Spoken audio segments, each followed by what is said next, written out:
what I think surprises a lot of people is usually going into an election, right? Markets are kind of on the back foot. They're uncertain. Things are unclear until obviously they are clear, right? But this time around, this election cycle and this year, market is going into these elections, which are probably the most uncertain in modern memory, right? Strong. How do you explain that?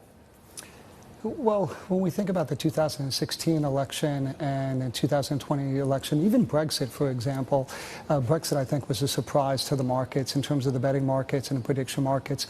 And this election, I think what you're seeing is that the markets are pricing in a lot of uncertainty, and that is very important to understand as you think about volatility rolling through the markets, is what kind of uncertainty is priced into the markets. When we talk to our clients, whether it's the buy side and the sell side, they're being very prudent about how they manage risk across the markets over the next couple of days.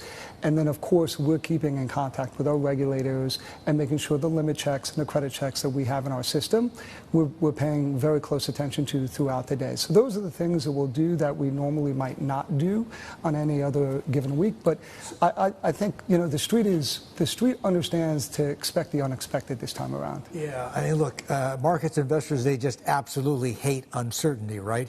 And the sooner things are decided and decisive and clear, I think the better, right?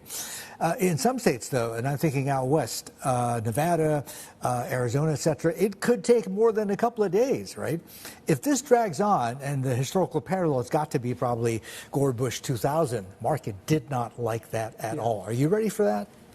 We are, as a market operator. As I said again, we are completely focused in terms of ensuring the reliability and the resilience and the well-functioning of our markets, and we're remaining in contact with our clients and our members.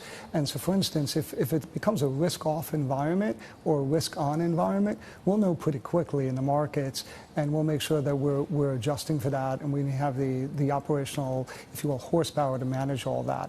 And that's not just in the U.S. We manage markets all over the globe. As you know, we manage 18 markets. The one thing that we might see is how volatility and sentiment roll through the markets across Asia, Europe, and then into the U.S.